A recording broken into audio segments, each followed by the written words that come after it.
Hey, everybody, welcome to the Santita Jackson Show here on AM 950 Radio, the voice of progressive Minnesota. It is a joy to be with you here on the Santita Jackson Show as we talk about Ukraine. I've got the usual suspects talking about Ukraine. Dr. David Gibbs, The Revolt of the Rich. You got to get his book.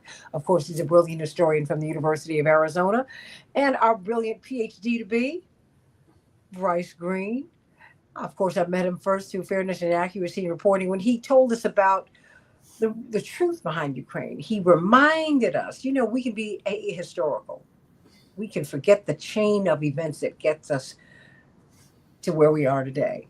And thank you for that work that brought you to my attention, and I've stayed right there. And we have been rocking and rolling as we've been talking about Ukraine now for several years. 1 million people have been killed. Didn't need to happen, everybody. And so I'm getting some feedback. So let's watch that. Okay. And so, okay, still getting feedback. I don't know why. Bryce, I think we have, you might just have to put me off until I bring you up. And so everybody go to Blue Sky, santitajackson.bsky.social. I'm on X at Santita J. I'm also the Santita Jackson Show YouTube channel. Kenneth is already over there. And the Santita Jackson and Friends Facebook page. Let's get right to it. What is going on? Now that we have a new president, of course, President Trump said, hey, had I been president, we never would have had this war in the first place. What do you think about that?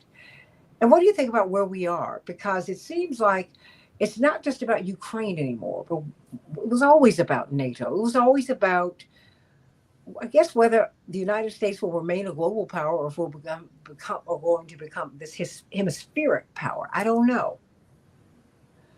Because it seems that we're shifting our focus away from going around the world to going up and down, north and south in the Americas. Maybe that's what the Gulf of America name change is all about.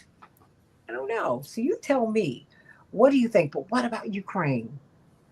What was all of this for? Oh, this predates you, Bryce Green, but what's it all about, Alfie? That's a wonderful song that Dr. Gibbs and I would know. Something I sang in high school in girls' chorus. And so let me start with you, Dr. Gibbs. What's it all about? What's it all about? I mean, do you think that this is going to be ended now? Or, I mean, where are we with this? My sense of it is that basically the war is being lost on the battlefield, and that basically the U.S. has very few or no cards to play at this point. The U.S. has played them all. It has tried essentially everything, or I don't want to say everything, because obviously there's the possibility of nuclear war. The U.S. hasn't tried that yet, thankfully. But short of any direct conflict with the Russians that is likely to lead to nuclear war, just about everything has been tried: economic sanctions, military supplies, and so on. And none of it has worked. This was always highly likely that Russia was going to win, for the simple reason that Russia is just too powerful a state. Even with all the massive NATO backing, it was always implausible that Ukraine was Ukraine, or I should say Ukraine and NATO were going to win this war. It really was NATO more than anything else. But and so Trump, I think, is recognizing the facts on the ground in a way that I think that Biden and Harris were very reluctant to do, that the European states apparently are still reluctant to do. But one thing about Trump that is positive is he has a very acute sense of his own self-interest. And he really does not want this to become his war. He wants to leave it as Biden's war. And the quicker he settles it, the more plausibly he can make that claim. If it goes on and on, it will indeed become his war. And the inevitable loss by Ukraine will be his loss. Whereas now he can make some plausible case. It'll pass the failure off on his predecessor. And he'll cut and run. For the simple reason that I think he's recognizing the reality that there's simply nothing the U.S. can do at this point that will change the outcome. It doesn't seem to me Trump was really all that heavily invested in the war anyway, since this was, again, a democratic war in his view. And so he is doing a deal, and the deal will unquestionably favor Russia. It will. I think that Peter Hegseth has already essentially said that there'll be no NATO membership for Ukraine. That was always a key Russian demand. And now the United States appears to be ready to meet it formally, officially. And secondly, Russia will retain some or all of the territory it has acquired, all of which is Russian speaking. And that is another key Russian demand. And so we could be in a situation where we are moving towards a diplomatic settlement, though in effect, this will be ratifying Russia's victory, posing as a diplomatic settlement. There's talk about some sort of a swap of territory, what little the Ukrainians control in the Kursk region. Russia's not going to go for that, and that's simply not going to happen. This is simply going to be a Russian victory. The only question yet to be asked is how much territory Russia is going to acquire, because the fighting hasn't ended yet. One of the things you could see is that the Ukrainian army could. I think we're already seeing some evidence the Ukrainian army already is starting to show signs of strain that may lead to collapse in coming months. The problem is that once it becomes clear, the plug will be pulled by the United States, and it is becoming clear. That could accelerate the collapse, and you could have more Russian acquisition of territory. There's still substantial Russian-speaking areas that are not under Russian control. And so the exact amount of territory is yet to be determined. But one way or another, this will be a Russian victory. And I think that the bottom line is that Trump has simply accepted that reality as something that is inevitable. And the longer he puts it off, the worse it'll be for him personally. He's definitely figured out that fact. Well, do you think that Carol Sanders brings up the idea that President Trump could be, that perhaps he's being personally blackmailed, although that's part of statecraft, unfortunately. I never got that sense. That's just basically, it seemed to me that was propaganda put out during Trump's first term by the Hillary campaign, very likely by the intelligence service. Fact of the matter is, Trump increased weapons sales to Ukraine during his first term. He blocked the Nord Stream pipeline through financial means during his first term. So there's nothing in his first term that suggests he was being blackmailed. That was a wildly implausible claim.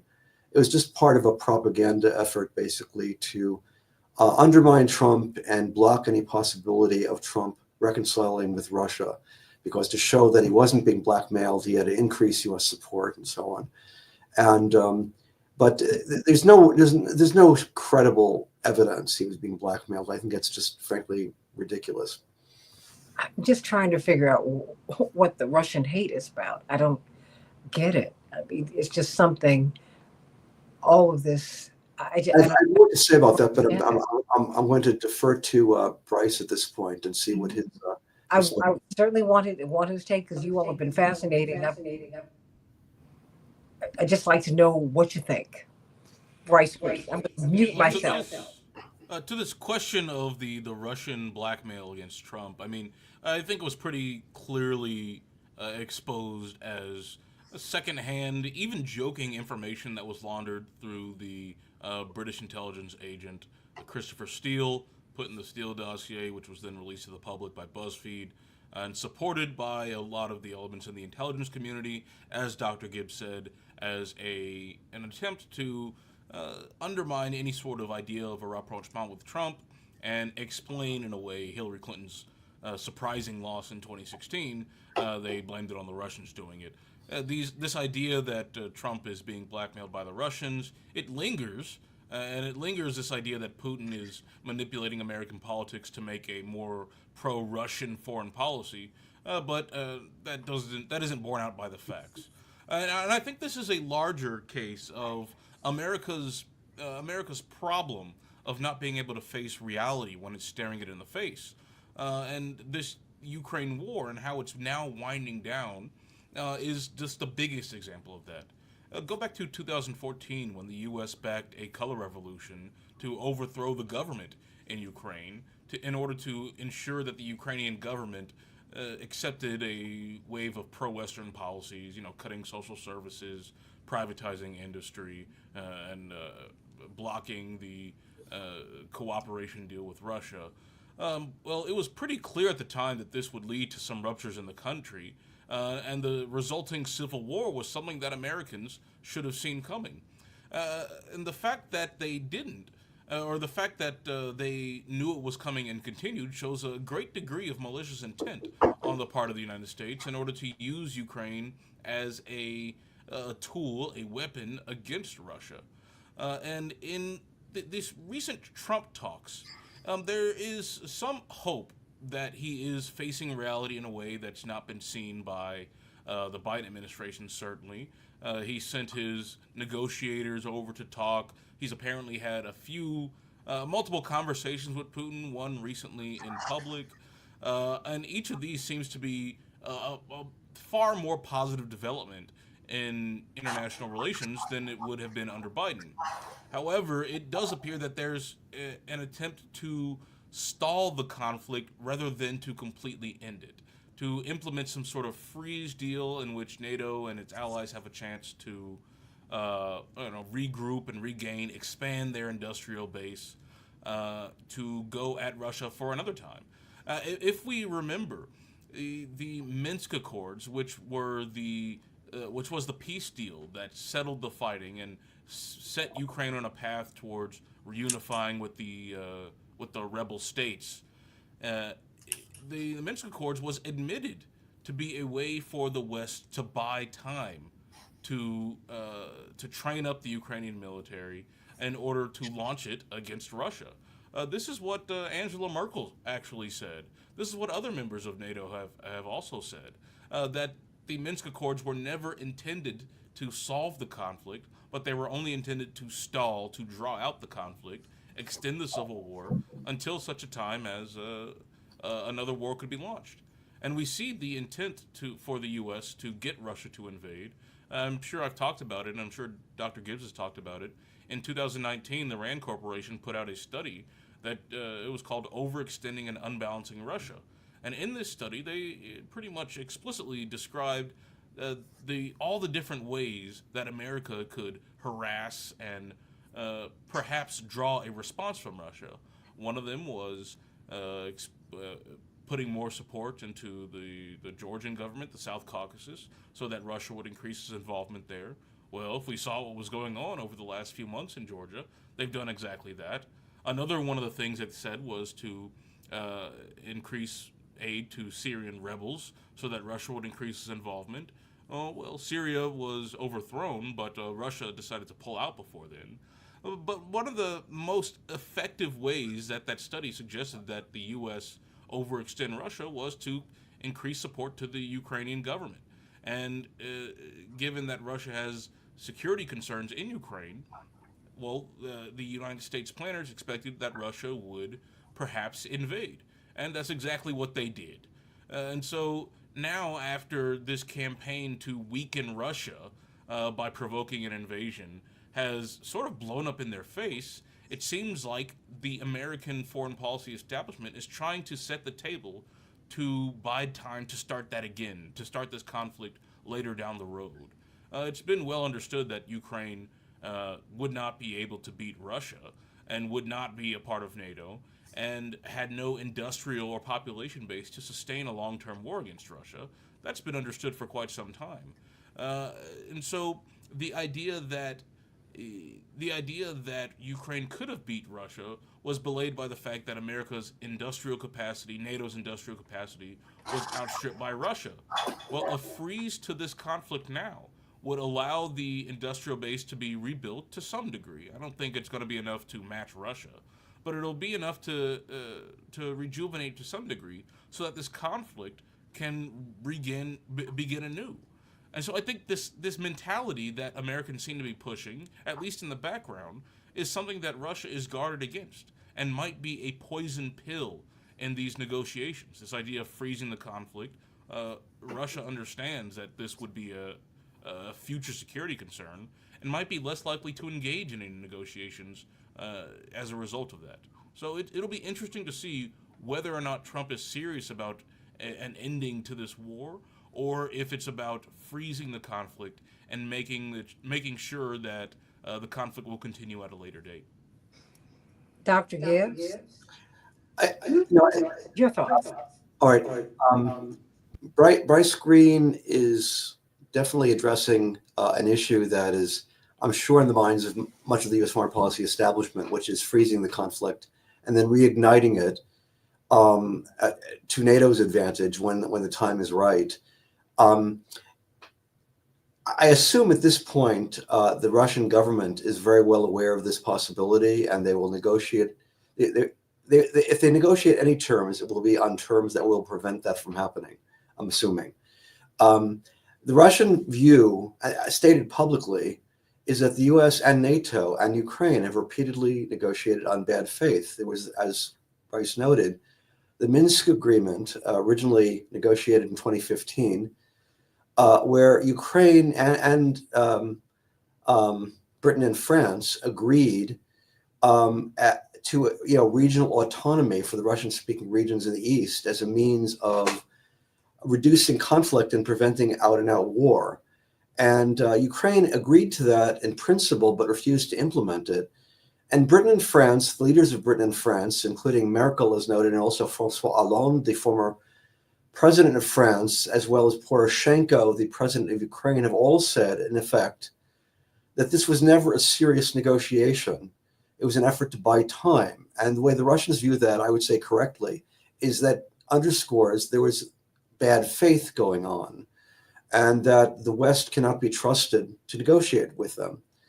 And that this is another instance, in their view, of repeated acts of bad faith. In 1990, as I said multiple times, as Bryce has said, there was an agreement not to expand NATO into Eastern Europe. And that was violated brazenly by the United States. The agreement was not only made by the United States, but also by Germany, France, and Britain. And it was just brazenly violated. And so the Russians remember all of these things. Putin personally remembers all of these things. And I doubt he would fall for that again. I don't think that he would be that naive at this point. And I assume there would have to be ironclad guarantees that Ukraine would permanently have a reduced size of its military. And there would have to be something, I would guess, put into its constitution that would eliminate whole categories of military weaponry or limit their size, as well as permanent neutrality for Ukraine. And there have to be clauses put into the agreement of that type, I would think. And if the United States would not put them in, Russia would simply settle it in the battlefield, and Ukraine would simply collapse, essentially, as a state. Because it's coming to that. In a matter of months, that will happen. So my guess would be that Trump, in the end, will figure out his only real option is to settle on Russia's terms, which would mean a permanent agreement and things that ensure its permanence. That would be my guess. And that's the way I think it will end. But if that is not possible, I assume Russia will simply go for an out-and-out military victory with the collapse of the Ukrainian army. And so one way or another, I think we're talking about this war ending fairly quickly in a matter of months at most. Let me do this. Can he walk away with a win? Can America walk away with a win, or is that important to the American public? You all tell me, because it seems that I'm just wondering, how we are, what we're doing now, because I would think that we would need to be getting out as quickly as possible. Look, we have such massive problems here in the United States with our economy and with the debt. I don't think that we talk about the debt enough. This debt is overwhelming, and we are overextended militarily, economically, everywhere. We're just overextended. And you help me to understand, because I'm trying to find out, what we're doing now. I mean, do we want the resources in Ukraine? I mean, what is all of this about? Well, the last thing I'll say before I have to hop off is that it does seem like the American public is growing more and more weary of this war and growing more and more concerned about the costs to America. I think if we look at the polls, the recent polls, a majority of Americans and a majority of Ukrainians favor an ending to this war, a negotiated settlement to this war, after all the death and destruction that it's caused, and rightly so. I think Trump's recent proposal for extracting mineral wealth from Ukraine as a sort of repayment for all of this is he said it, it seems to be as a recognition of the fact that Americans, they don't very much care about the outcome of the war, and maybe some of the Fauci mug having kind of people, maybe they are really invested in an idea of the underdog Ukrainians versus the evil fascist Russians. But the majority of Americans who aren't culturally invested in such an outcome, they're wondering why we've spent $160 billion on on this project, and they're wondering what we've gotten back from it. If we can stop the killing and stop the flow of American weapons and arms, well, then all the better. Like I said, it doesn't seem like Trump much cares for what happens to Ukraine. I think he said, they might be Russian, they might not be Russian. Who's to say? But we want our money back. I think that point of view is shared by a lot of Americans. I don't think that there is a sense, except among elite audiences and maybe some Europeans who bought into it, that this is truly a war for democracy, as the Biden administration has said.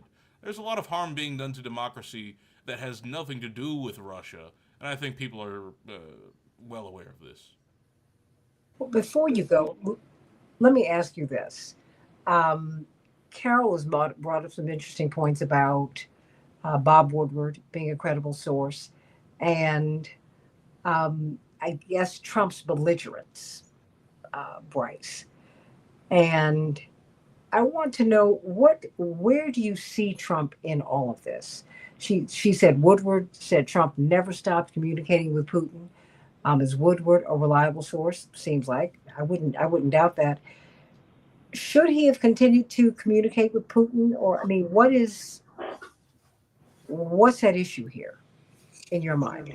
So I will say that Bob Woodward is not a very reliable source. I mean, his entire foundational work on Watergate is based on a lot of misrepresentations and outright fabrications.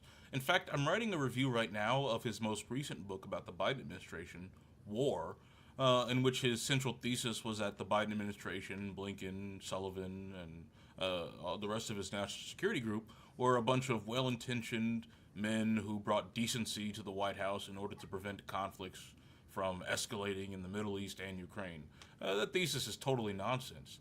But even if we accept Woodward as an acceptable source on this on this fact, I don't necessarily think of it as a problem. I mean, he's an international businessman who speaks to a lot of people around the country, and there's a lot of fear mongering about this idea of American high officials or former officials having any sort of relationship with foreign countries. This was an issue with Tulsi Gabbard going to speak with Bashar al-Assad in Syria. But I think a lot of that a lot of that concern is misplaced. It's a very good thing when Americans are talking with officials of other countries. People talk about undermining America's national security interests. Our national security interests, as far as protecting the homeland, protecting people's safety here in continental United States. I mean, those issues were solved with its founding. We haven't had a security threat, a credible security threat to the homeland since the War of 1812. So anything about talking to foreign officials, it doesn't affect national security. It affects the agenda of the war party and their drive to foment paranoia, mistrust, and fear of the other when it comes to these foreign governments and officials. In reality, talking to them is really the only way that we as a species are going to avoid any sort of catastrophe. He got a lot of crap when he was talking to North Korea, but that was, of course, a very positive development instead of the isolation tactic that the previous administrations had used. He got a lot of hate for talking with Putin on other issues back during his first term. He got a lot of hate for a lot of things that involved diplomacy that was not within the Beltway consensus of cutting off and isolating America from other leaders. I think it's a good thing if people are talking to foreign leaders. It's a good thing if people are talking less to America's foreign policy blob establishment.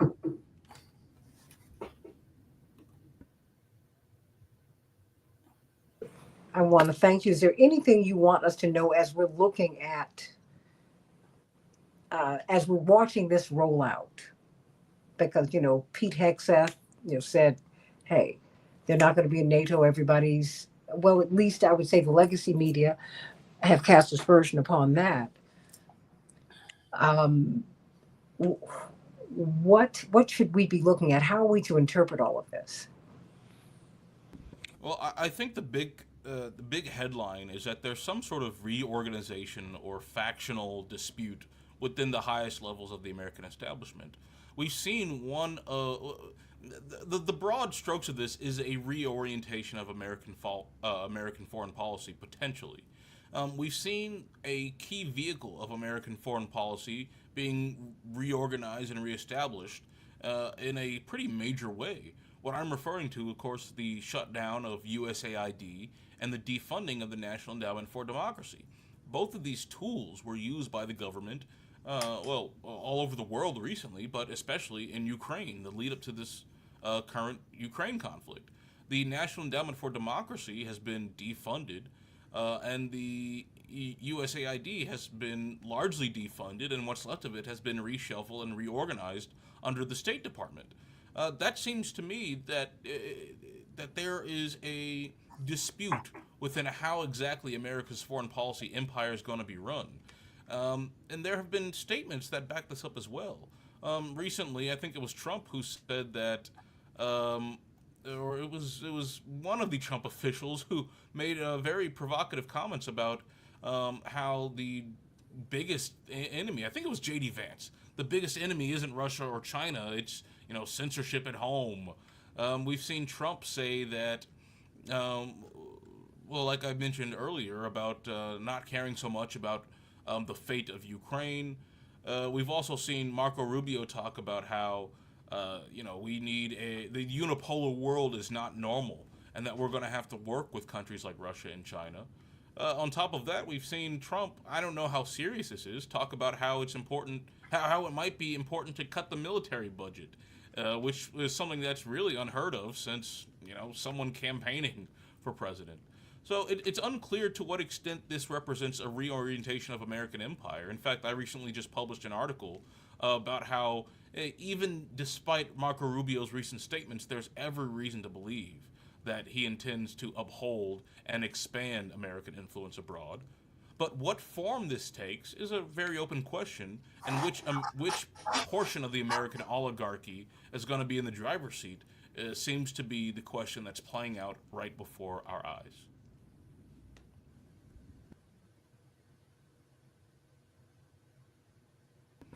Took me a minute to unmute, but I thank you for that, Bryce Green. Fairness and accuracy in reporting. Sending you much love today. The author of The Revolt of the Rich, Dr. David Gibbs, are we watching a reorientation of American foreign policy and really indeed just of where we are, our place in the world? So many things are happening so quickly. I see us really trying to make hemispheric change, purchasing Greenland. Yes, Canada, you should be a part of us. The Gulf of the Gulf of America. I see a lot of north-south. I don't see a lot of east-west. One of the things that Bryce alluded to that is really an extraordinary statement by Trump. Again, whether he'll follow through on it, I have no idea. But he did make a dramatic statement to the effect that he's going to meet with not only Putin but Xi of China and try and aim for a mutual among all three countries 50% reduction in military spending with an emphasis upon no new classes of nuclear weapons. If Trump can pull that off, I'm not saying he can, or that he even means it, and it may come to nothing, but if he can pull that off, that would be one of the most extraordinary things to happen since 1945. That would be a major move in favor of reduced worldwide tensions as well as reduced spending. The fact that he said it. Let me ask you this: how would that play politically? Well, I think the American public understands there's a trade-off between guns and butter, and I think one of the reasons Trump won is that in 2016 and again this time is the public perceives him as being somewhat less oriented to this kind of globalist agenda and the expense of a globalist agenda than the Democrats are. And well, you could interpret the evidence that way. Whether he will follow through on it or not, I just don't know. With Trump, it's very hard to say. And as you noted, the sort of belligerent, sort of extremely aggressive sounding rhetoric he's using are mostly North American oriented rhetoric. Mm-hmm. And I have to say, most of it's of an absurd variety. I mean, he's not going to make Canada the 51st state. It's very hard to imagine anything like an invasion of Panama. Even the acquisition of Greenland again seems extremely far-fetched. He can rename the Gulf of Mexico. I suppose he can do that, at least from our standpoint. Okay. If he doesn't mind, I'm going to continue to call it the Gulf of Mexico in class, but leave that aside. That's mostly, I would say that in the category of the silly stuff. If he is serious about a generalized reduction in military spending, that would be something remarkable. And so I think we should keep an eye out for what comes of that claim and whether or not he follows through on it. Now, Ukraine again is a much more immediate issue, and in my view, I think he will probably settle it diplomatically because I think it's very much in his interest to do so, and he has no choice. I'm sure there are people who say, try this, try that, but I think there'll be other people who point out to him that the U.S. just has no cards left to play. Russia will win one way or the other, and the only question is how much they will win and whether or not there will be a diplomatic solution at all or just a purely military solution. It's in Trump's interest in this sooner rather than later and to have some kind of at least the appearance of a diplomatic solution. And he has been talking to Putin. I think that's a good thing. I never understood what people are talking about when they criticize Trump for talking to Putin or Tulsi Gabbard for talking to Bashar al-Assad. Talking is good. The culture we have now that merely talking to foreign leaders is tantamount to evil is extremely dysfunctional, and it ignores all the talking that went on during the Cold War. We never had that kind of narrative during the Cold War, that officials who talked to Soviet officials, American officials who talked to Soviet officials are bad people. That never was the case in the Cold War. That's a new invention of the present day, and it's truly to Trump's credit that he doesn't seem to be buying into it. And the more talking he does, the better, in my view. But when in this political environment, when you say that, you are one is heavily criticized. Yeah. Even if, I did not vote for him. I voted for Kamala Harris. You did not vote for him. Nope. You come under a tremendous amount of criticism for talking and for lessening tensions. I have to tell you, I saw just on one of these, it was on X or it was on Blue Sky, it might have been both, that President Trump was talking about cutting the Pentagon budget. I said, wait a minute, it stopped me cold. And so I had to find out, you've got to be kidding me. He's not talking about doing that. That is a very, very bold step, and it could be a dangerous proposition, right? And no one's really talking about that. I think that people would rather talk about Trump's blustering about Greenland and the Gulf of Mexico than they would about more substantive issues like the fact that he is talking about cutting military spending. He is talking about. It was remarkable. It's a matter of record that Trump did propose this three-way agreement on cutting military spending. Mm-hmm. Remarkable how little discussion there's been of this, or how little attention this received.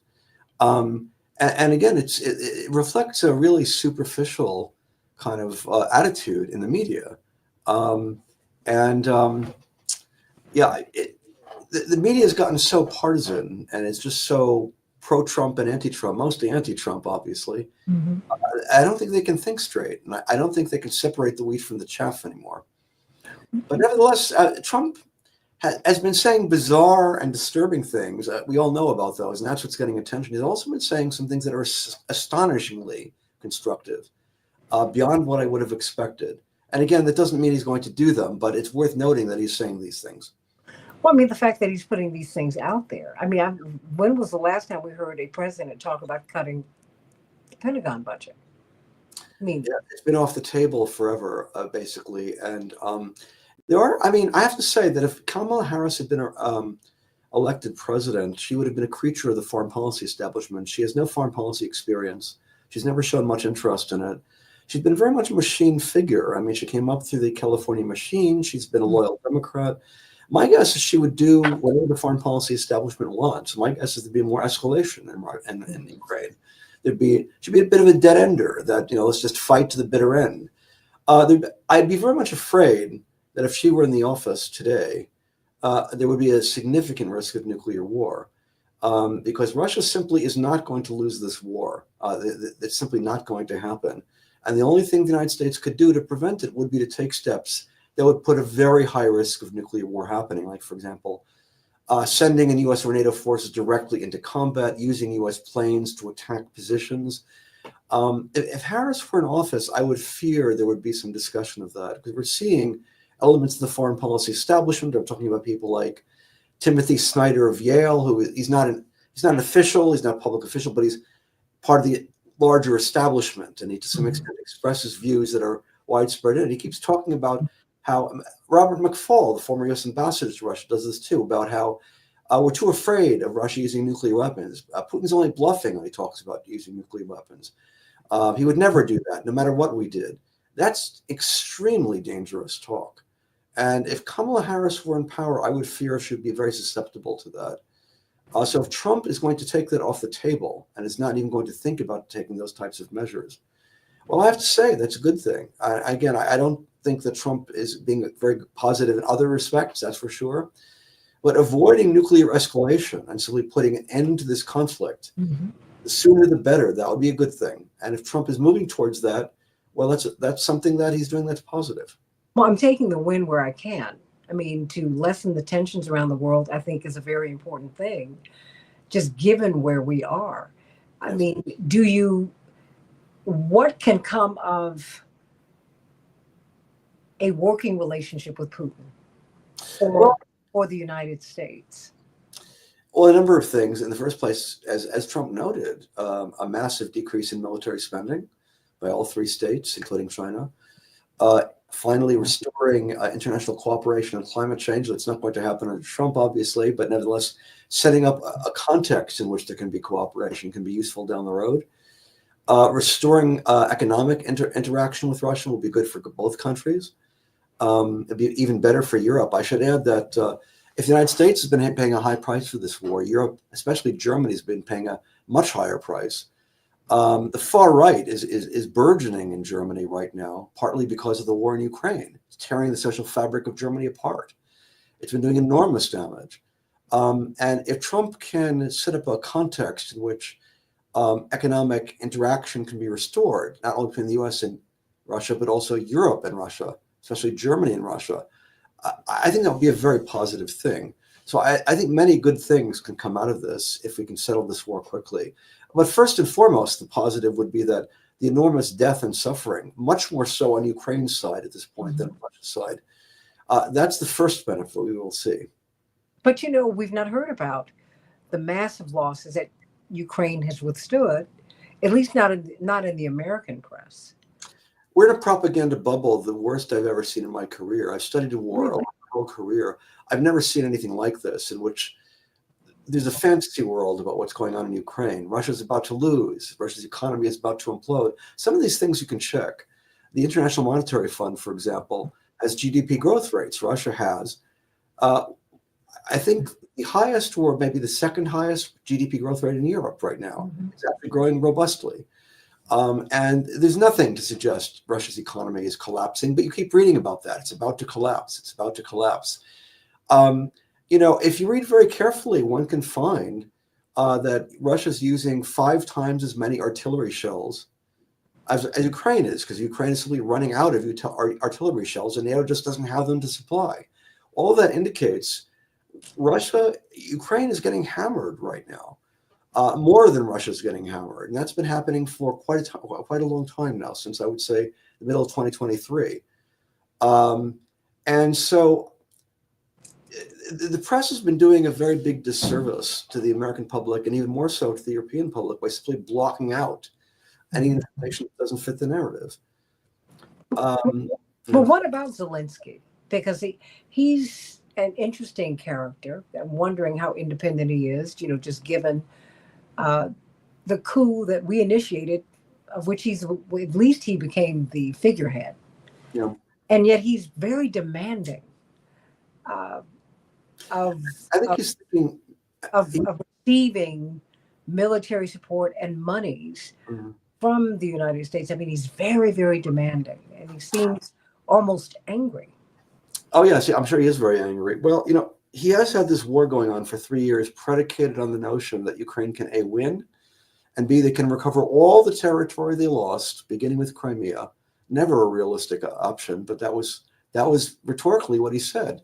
And he now seems committed to that, politically committed to that. Furthermore, there is a extreme right wing in Ukraine, influential particularly in the security services and in the elite military units, with indeed, people don't hear this, but it's there for all to see if anybody wants to look carefully at it. A lot of openly neo-Nazi elements, including by neo-Nazi, I mean things like Sieg Heils and swastikas, and this periodically comes to the fore, as when, for example, the Canadian Parliament applauded this former SS member, and then had to, the Speaker of the Canadian Parliament had to resign. I think my guess would be Zelensky fears these people if he backs down at all. His life could be in danger. That's my guess. That's my speculation. And so there's a series, and also I think he's just gotten used to the idea of unlimited supplies from the United States. He hasn't fully accommodated himself to the fact that this is a new administration with a very different agenda. So I think he's feeling very much betrayed. But the bottom line is, I said to myself at the beginning of the war, there is no way this war ends without the United States betraying Ukraine, because the U.S. will goad them into a fight they can't win. They will then lose that fight, and they will then turn to the United States and feel betrayed, and rightly so. And I think we're starting to see that with Zelensky, and I think the whole Ukrainian people will eventually see. They were used by the United States, as has happened so many times. Henry Kissinger had a famous statement. He once said that to be an enemy of the United States is very dangerous, but to be a friend can be fatal. And I think we're seeing that right now. The United States loved Ukraine so much, we're loving them to death. And that's going to be the end result, is they're the ones who are paying the price for American recklessness. So when we look at, well, can Ukraine get a win out of this at all? I mean, what will happen to them? Well, it depends how far this goes. I mean, at the present time, they've lost 20% of their territory. I suspect Russia is going to probably demand at least somewhat more than that. About 40% of Ukraine's territory would be Russian speaking. They could demand considerably more territory down the road if this continues, if it doesn't stop. Russia, from Russia's standpoint, I think what they would be afraid of is that, given that the number of times they feel they've negotiated in good faith and have been betrayed by the U.S., not only the U.S., but also the Europeans, and the Minsk Accords and the agreement not to expand NATO, and all of these things, they might not trust anything the United States would offer them, because they've been offered so many things before. And that's very dangerous if that's the Russian attitude. It may be, because then they would see the need to simply make Ukraine as dysfunctional as possible, and as weak as possible, permanently weak, doing things like taking their entire Black Sea coastlines, they would have no coastline, to weaken them so they could never be a threat again. I don't think there's no possibility they would want to take all of Ukraine, for the simple reason that the non-Russian speaking areas would be very hostile to them. They'd be occupying a hostile area. It wouldn't be in their interest to do that. But they could, if they wanted to take a maximalist view, they can continue the war until Ukraine is so much deprived of economically vital territory, there would be a dysfunctional state that would never be a threat to Russia again. If that's the case, I think that would be a very cruel outcome for Ukraine, even more cruel than what they have now, but that is a possibility. And unfortunately, the United States and France and Britain have contributed to that by the fact that they haven't negotiated in good faith in the past. And as was noted, Britain and French leaders have boasted about that fact publicly. But why has Ukraine been so hotly contested? Is it because is it the last parcel of land before NATO would completely, um, s- well, I guess, surround Russia to the west? I mean, what is it? I think that there was always a certain hubris about expanding NATO. NATO didn't really have any function after the end of the Cold War. There's a widespread assumption it would just disappear. And they were looking for No, all but sorts of wait a things minute. to do. President Eisenhower said, I give this 10 years. Mm, And if it's still around in 10 years, this experiment would have failed yeah, and it needs to be dissolved. yeah. I mean, when you said that, people would call you a Trumper. I'm like, no, this is what Eisenhower said. He said that this was not supposed to be a permanent institution. Help us with that. Much of the propaganda bubble we're in is to basically forget a whole swath of history and things that happened. Um, what you just said, basically, the fact that during the Cold War, every president talked regularly to Soviet leaders, and that was never considered a treasonous thing to do. One could easily obtain. I remember as a child, once I wrote to the Soviet embassy and asked if they could send me any information on the Soviet Union. They sent me propaganda pamphlets, but that was just a normal thing. It wasn't, nobody thought it was a big deal. I showed it to my teachers. Now I'd probably be investigated by the FBI if I did that. And so I think that this is a whole new era, a level of repression that even exceeds what we saw during the McCarthy period. It's really extraordinary what we're seeing here domestically. It reflects very poorly on the state of American democracy. That's the case. We're fighting this war in the name of democracy, and we're curtailing democracy at home. In Europe, they're openly banning all sorts of things on the internet that basically adopt positions that aren't hostile to Russia. You have the Internet Services Act that gives the European Commission broad powers of censorship. And all of this is being done in the context of the war in Ukraine. So this has been very bad for democracy in the United States and Europe. And the sooner we can wrap this lamentable affair, this disgraceful affair, up and be done with it, the better. Do you think that, I mean, will our relationship with NATO change? I mean, do you think that Secretary Hexeth is expressing a point of view that would move us away from NATO? I mean, I was listening to an analyst speak on television, and I was doing some reading about it, that President Trump has pushed the NATO countries to contribute, actually, more fulsomely to NATO because America's been bearing the burden. I'm wondering if we can't pay for it or we won't pay for it. That is the United States. The specific proposals Trump has been making are very difficult to imagine European countries going for, which is 5% of GDP. That's it for Germany. That would be like a five-fold increase in their military spending. And I can't imagine they could do that without substantially cutting their living standards. Is what they would have to do. Take apart large segments of their welfare state, which is a major source of social stability in Europe, Germany and Europe. And so I think Hexeth is making claims that he knows are unrealistic.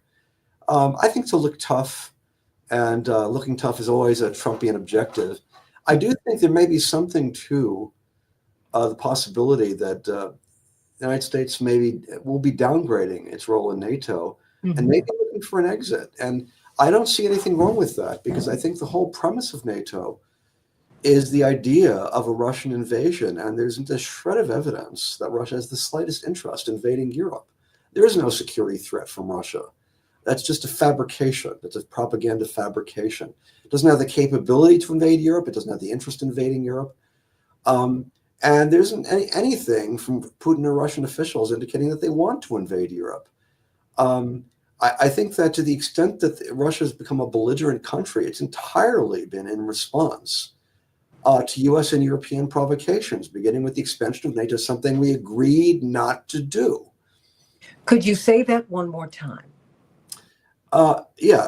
Russian belligerence has been entirely a reaction to provocations by the United States and NATO, beginning with the fact that we agreed not to expand NATO and violated that agreement. There are numerous other things we did to provoke them. The fact that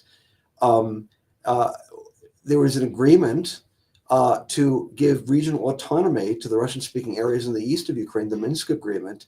It was never implemented by Ukraine, brazenly violated by them, with encouragement from the United States and Western Europe. Um, and that's an absurd position because, first of all, the Russian speakers were entitled to regional autonomy. That's a normal thing. Many countries do that. And that would have settled the war. That would have, first of all, there was a civil war going on in eastern Ukraine with the Russian speakers wanted to secede. It would have ended that process and it would have prevented the larger war, the Russian invasion. But I think that what happened here was there was a decision by the United States and I guess some of the key countries in Europe to provoke a war. And I think what they wanted to do was they would, by doing this, they would defeat Russia through sanctions. That was the plan. They would knock Russia out of the leagues of the great powers and produce regime change and introduce either a vassal state or perhaps break Russia up into pieces. That was openly being discussed as an objective, breaking Russia up into mini states. I mean, imagine if they talked about breaking up the United States, but that's what we were talking about in Russia. It was also a shot across the bow to China that this is what we can do to you if you challenge us. It would reaffirm American hegemony and affirm America as the only pole of power so that other lesser countries, quote unquote, lesser countries, that's how we saw them, would be forced to gravitate to the United States as essentially the only game in town. And it would reaffirm American hegemony for the 21st century, well into the future. That was the plan. And also, let's not forget this, it would affirm Biden as the greatest foreign policy president since 1945. And it would do all of those things. I'm sure Biden that was very much on his mind. He wanted to be Harry S. Truman and that kind of thing. That was what he was thinking of. There's no doubt in my mind that's how we saw this. And it blew up in our faces. It failed at every single level. It was just the most extreme act of hubris. And now we're all going to be paying the price for this, both financially. Ukraine and Russia will be paying it in terms of lives lost.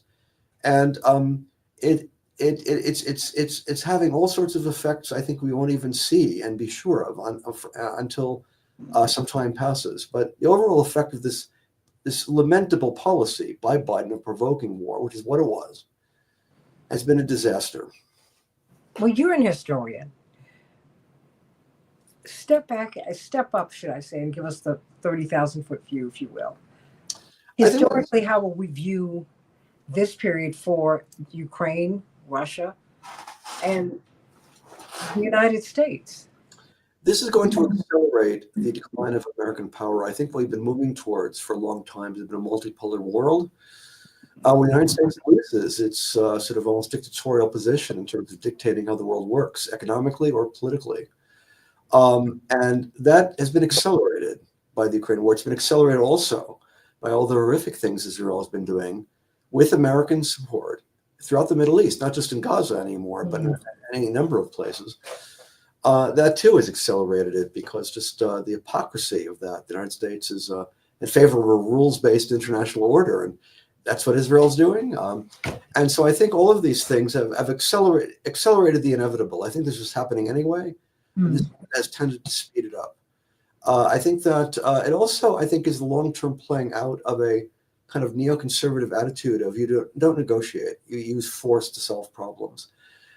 That's something I've already seen among neoconservatives in government beginning in the late 70s, and that it accelerated over time. And I think it became the dominant view of the Biden presidency. A lot of the neoconservatives moved between the Democrats and the Republicans. People like Victoria Nuland, she was foreign policy aide to Richard Cheney 20 years ago now, and then she went to the Obama State Department and then into the Biden's State Department, and she's a classic neoconservative, and she's absolutely committed to avoiding negotiated settlements and instead seeking victory. This also, I think, reflects a certain what I would call Israelization of U.S. foreign policy. Israel also detests negotiations. They only negotiate when they absolutely have to. They rely on force. They believe in decisive victory. And I think that kind of attitude insinuated itself into U.S. foreign policy think tanks, and it became very much part of the attitude of the Biden presidency, this Israelized attitude. And I think we're seeing the full effect of this in Ukraine, which is an utter disaster. It's unbelievable. It seems like everything is changing. I'm wondering if Americans really understand that the that this is 2025 and not 1945. I It's think the world. sorry, go ahead. No, please. If they had a particular time frame they were thinking of, in where I think they got many of these attitudes with the early 90s. In the early 90s, Russia really was in deep depression. They were virtually a vassal state of the United States. They were very much under American influence. China was nowhere near as influential as it is today. And it did seem the US was at the top of the world. It had no challengers and it could do anything it wanted. At least that was the image we had. And Biden, I think, that's his image when he was the president, is that nothing has really changed or nothing significant has changed. And we can still get away with it somehow or another. And he really did believe that Russia would be brought to its knees economically because the rest of the world, maybe not China, but everyone else but China, would be forced to participate in the boycott and of Russia. And basically it would isolate Russia internationally. They would have no friends. Even China would be forced to come around to that point of view. And they were acting as if we're still 1990 when it wasn't 1990. Things had changed dramatically. And most of the world simply ignored the American sanctions. And Russia did just fine economically after a brief period. And so I think there's a certain myopia of American officials who, especially older ones like Biden, whose reference point isn't just 1945, but particularly the early 90s, when it was really a very different world. That was 30 years ago, and things were profoundly different back then. Dr. David Gibbs, The Revolt of the Rich, The Revolt of the Oligarchy, The Revolt of, I mean, there is just, everything is changing. It is changing so quickly. And I think we need to be mindful. And I think that we need to be able to change our views along with this, because there are other countries in the world that are ascendant, Dr. Gibbs. Yep. And I think America, can you comment on that before we go? Because I think America and Americans have to adjust to that. That's why being hated all over the world is not safe. When you travel, you got military installations, and our beloveds are stationed all over the world. Well, one of the things that was very positive from my standpoint is Marco Rubio had said that we are entering into a multipolar world. That's the first U.S. official. First of all, coming from Rubio, who's an extraordinarily belligerent militaristic figure, I never would have thought he would say that, but he did. And I think it reflects the fact that there's a new administration with a new attitude. And they seem to be, that is one of the most realistic statements I've ever heard American officials say in a very long time. But it does reflect reality. That is indeed where we're entering. And the U.S. simply can't get away with doing whatever it wants. It's not what it used to be. Things ain't what they used to be. And China is ascending. It already outproduces the United States, dramatically outproduces it in industrial products, particularly exports. And that's not changing. That's not going away. And India is emerging as a significant power in its own right. You have Brazil, South Africa. The bottom line is we have this new organization called the BRICS. Yes. Expanding in size. And the whole idea of the BRICS is indeed to come up with a counterweight to the American-led alliances, what you might call NATO, the NATO world, or the larger NATO world, if you want to include countries like Japan and South Korea. People forget that that's just not that large a percentage of the population of the world anymore. And the BRICS basically is going to become more and more powerful over time. And again, one of the things that accelerated this process was foolish and counterproductive policies like starting a war in Ukraine. Well, I hear you. And a little reported story was that as Trump went into office, President Trump, when he first went into office, he called President Carter, you might recall. And he said, why are we not advancing? I mean, I'm looking at China. They're growing, they're growing, they're growing. He said, hey, President Trump, they're building their country and they're building in other countries. We're at war. You can't do both at the same time. Would you like to say, what is your closing thought for us today? Well, it's also worth noting that China is increasingly projecting a more positive image of the United States. I mean, it's always mixed, and there are other countries that feel burned by China, but its Belt and Road program generally has been very positive. It's been said that if you talk to the United States, you get a lecture about trans rights or something like that. If you talk to China, you get an airport. And naturally, countries will gravitate toward the airport rather than to the lecture. And so I think that basically is just a recognition of a certain realism by the Trump administration, or at least that's what it seems now. Again, Trump could change his mind tomorrow. But at the moment, what I'm hearing sounds at least moderately encouraging. And if he follows through on some of what he's promising, he can make some major achievements in foreign policy in spite of the bluster and ridiculousness of somebody saying about North America in terms of annexing Greenland and the like. We shouldn't focus too much. I mean, it's legitimate to focus on the fact that he's making these clownish statements because they are by a president, but that's not all he's saying. He's saying other things, some of which do sometimes make more sense. And if Trump not only makes sense but acts on these these things, we should not hesitate to support him when he's right. I mean, criticize him when he's wrong, but support him when he's right. I don't have a problem with that. Well, I agree, and make sure that he will be allowed to follow through.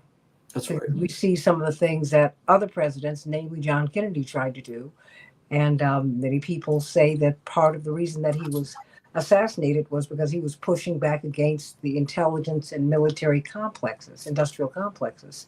Well, there's definitely, you could draw that conclusion. Let's just put it that way. If one could. Well, I come from the civil rights movement, so here I am. Right. The Revolt of the Rich, everybody, get the book. You'll get this kind of analysis in that book. Everybody, all I'm saying is we've got to give peace a chance. We can do that. And you're not going to have peace without justice. We've got to do that. The way we're living right now, it's unsustainable. It's unsustainable. I thank you, Dr. Gibbs. Indeed, I met you talking about Ukraine, and it has been one of the great pleasures of my life, getting to know you and being able to pick your brilliant brain. Thank you so much. It's a pleasure to know you too, Santita. Thank you. Blessings to you. Love you, everybody. Have a great one. I'll see you tomorrow on the Santita Jackson Show, AM 950 Radio, the voice of progressive Minnesota. God bless.